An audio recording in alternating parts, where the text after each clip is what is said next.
আজকে দেখাবো মালয়েশিয়ার নামকরা স্ট্রিট ফুড মার্কেট। যে রোডটায় বসে সেটা হচ্ছে জালান আলোর। আমাদের হোটেল থেকে এই জালান আলোরে আসতে 15 মিনিট সময় লাগতো। আমরা হেঁটেই চলে এসেছিলাম। এই স্ট্রিট ফুড মার্কেটটা ভিডিও আমি আশা করি আজকে সবার ভালো লাগবে। এই মার্কেটে ঢোকার আগে মানে স্ট্রিট ফুডের এই রোডটায় ঢোকার আগে দুই পাশে ইলেকট্রনিক্স, জুতা, বিভিন্ন ধরনের দোকান পড়ে। আমি এত কিছুতে না যেয়ে সরাসরি স্ট্রিট ফুড ভিতর দিক থেকেই শুরু করছি। এখন আছি জালান আলোরের ভিতরের দিকে। এই জায়গাটায় বিভিন্ন দেশের খাবার পাওয়া যায়। বিভিন্ন দেশের খাবারের সাথে চাইনিজ, মালয়, থাই এই খাবারগুলো চাইলে একসাথে ট্রাই করতে পারবেন। এই জায়গায় বিভিন্ন দেশের ট্যুরিস্ট আসে বলে সব সময় জমজমাট থাকে আর এইরকম সাজানো থাকে। চারিদিকে লাইভ মিউজিক, খাবার, হইচই এইগুলো চলে একদম মধ্যরাত পর্যন্ত। আমাদের যেহেতু আসতে একটু দেরি হয়েছিল তাই ভিড়টাও একটু বেশি ছিল। তাই বলে কোনো ধাক্কাধাক্কি বা কেউ কারোর দিকে তাকাবে এরকম কোনো কিছুই ছিল না, কারণ সবাই ব্যস্ত দুই পাশের এই স্ট্রিট ফুড নিয়ে। মালয়েশিয়ায় আসলে এই জায়গাটা একদমই মিস করা ঠিক হবে না। এই জায়গাটা যে না দেখে যাবে তার মানে সে অনেক কিছুই মিস করে ফেলবে। এটা হচ্ছে একটা ফ্রাইড রাইসের দোকান, এরকম আরও অনেকগুলো ছিল। আমরা এই ফ্রাইড রাইসটা ট্রাই করেছিলাম। আমার কাছে মনে হতো আমাদের দেশের ফ্রাইড রাইসটাই বুঝি খুব মজার। এই জায়গার ফ্রাইড রাইসটা ট্রাই করে আমি তো মুগ্ধ হয়ে গিয়েছিলাম। আর এই যে এখানে আছে চিংড়ি, কাঁকড়া, অক্টোপাস, স্কুইড এইসব খাবারও এখানে বিক্রি হয়। এখন হয়তো ভাবছেন এই খাবারগুলোই শুধু বিক্রি হয়। না, এখানে সব ধরনের খাবারই বিক্রি হয়, কারণ যেহেতু বিভিন্ন দেশের মানুষ এখানে আসে তাই সব ধরনের খাবারই এই স্ট্রিট ফুডগুলোর মধ্যে পাওয়া যায়। এই যে জুস, এরকম বিভিন্ন জুসের দোকান আছে। আমরা এখান থেকে একটা জুস ট্রাই করেছিলাম। একটা না, আমি একটা, আমার বোন একটা, আমার জিজু একটা।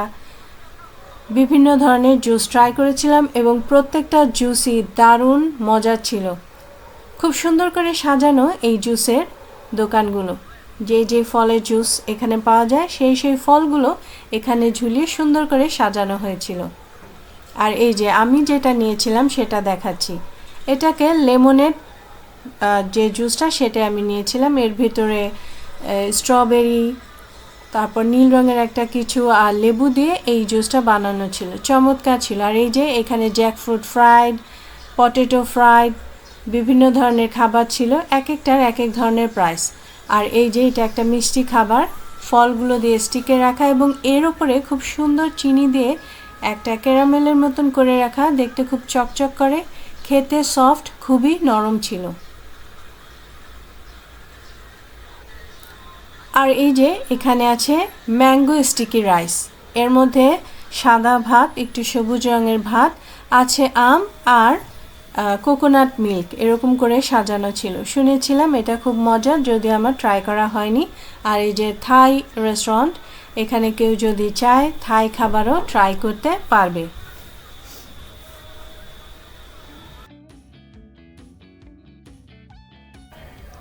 থাই আর মালয়দের খাবার কিছুটা টেস্ট নাকি প্রায় একই রকম এখানে, মানে শুনছিলাম এদের খাবারগুলো, এবং মজা। যেহেতু মালয়েশিয়ার খাবার আমরা ট্রাই করেছিলাম আর আমার কাছে ভালো লেগেছিল। আর এই যে কাঁকড়া, এখানে এক এক সাইজের কাঁকড়ার এক এক ধরনের প্রাইস, মিডিয়াম, লার্জ, আবার এক্সেল, মানে ড্রেসের মতো এরকম সাইজ দেওয়া ছিল। আর এক একটার এক এক রকম প্রাইস ছিল এই কাঁকড়াগুলোর। আর এই যে আমাদের চলে এসেছে ফুচকা। বলেছিলাম সব ধরনের খাবার পাওয়া যায়। ঝালটা একটু কম ছিল, আমার কাছে মোটামুটি ভালো লেগেছিল। আর এই যে পাশে হচ্ছিল কেকের ওপরে মানে ফলের জ্যাম দিয়ে রাখা মিষ্টি খাবার, দেখতেই লোভনীয় ছিল। যদিও আমার ট্রাই করা হয়নি, কিন্তু দেখে বুঝতে পারছিলাম যে দারুণ মজার হবে খাবারটা। আর ছিল ফুল, কেউ যদি চায় ফুল কিনে নিয়ে যেতে পারবে। তার পাশেই নানান রকমের ফল, আর এই ফলটা আমার প্রচণ্ড রকমভাবে আমাদের দৃষ্টি আকর্ষণ করেছিল। দেখতে সাপের মতন, ভালো মতন খেয়াল করার পর দেখেছিলাম এটার নাম স্নেক ফ্রুট। বড়ই, আম, আপেল, আনারস, স্ট্রবেরি সব ধরনের ফল এখানে ছিল এবং খুব সুন্দর করে গ্লাসের মধ্যে কাটা, মানে কেটে রেখে দিয়েছে, যার যেটা লাগবে দিবে। ছিল এরকম শোপিস, খুব সুন্দর করে হাতে বানানো শোপিস ছিল। আর এই যে খাবার, এই দোকানটার মধ্যে আবার এই দোকানেও কাঁকড়া ছিল। এখানেও সেম একইভাবে বিক্রি হয়, যে যেইভাবে চায় ওজন দিয়ে নিয়ে যাবে। কেউ যদি কেটে প্রসেসিং করে নিতে চায় সেইভাবে দিবে, আর যদি মানে একদম সম্পূর্ণ নিতে চায় ওইভাবেও পারবে। যারা এই জায়গার স্থায়ী অনেকেই দেখছিলাম যে কিনে নিয়ে যাচ্ছিল। আর এই যে দোকানে আছে ঝিনুক, ঝিনুকের পাশে ছিল ল্যাম্ব চপ, তার পাশে ছিল ল্যাম্ব মানে যেটাকে বলে গ্রিন ল্যাম্ব ছিল এখানে। এবং এগুলোর যদিও আমার ট্রাই করা হয়নি, কিন্তু স্মেলটা এত দারুণ আসছিল যে কি বলবো। আর এই যে মানে লাইভ মিউজিক, প্রথমেই বলেছি এই জায়গাটা একদম জমজমাট একটা জায়গা। শুধু যে এই জায়গায় আমি এটা দেখেছিলাম তা নয়, আমি বিভিন্ন জায়গায় দেখেছিলাম মালয়েশিয়ায় এরকম লাইভ মিউজিক হয়। এই জায়গার এই লাইভ মিউজিক আর এই জমজমাট এরিয়াটা চলে মধ্যরাত পর্যন্ত, যেটা আমার কাছে খুবই ভালো লেগেছিল। আমার বোন সামনে মোবাইল নিয়ে হাঁটতে হাঁটতে সামনের দিকে যাচ্ছে ভিডিও করতে করতে।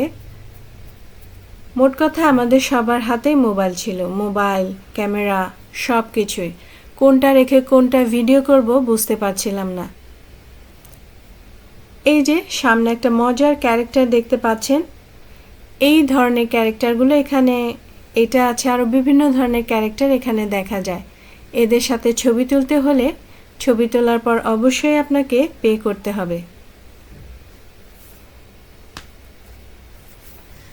দুই পাশের এত মজার মজার স্ট্রিট ফুড দেখতে দেখতে চলে এসেছি আরেকটা রোডে।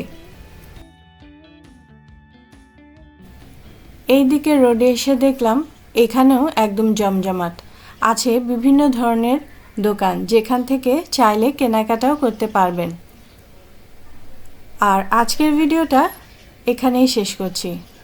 ভিডিওটা কেমন লাগলো কমেন্টে জানাবেন, আর ভালো লাগলে লাইক, শেয়ার, সাবস্ক্রাইব করবেন। পাশে থাকা বেল আইকনটি ক্লিক করতে ভুলবেন না। বেল আইকনটি ক্লিক করা থাকলে আমার নতুন নতুন ভিডিওগুলো সবার আগে আপনার কাছে পৌঁছে যাবে। সবাই সুস্থ থাকবেন, ভালো থাকবেন, নিরাপদে থাকবেন। দেখা হবে মালয়েশিয়ার নেক্সট কোনো নতুন ভিডিওতে।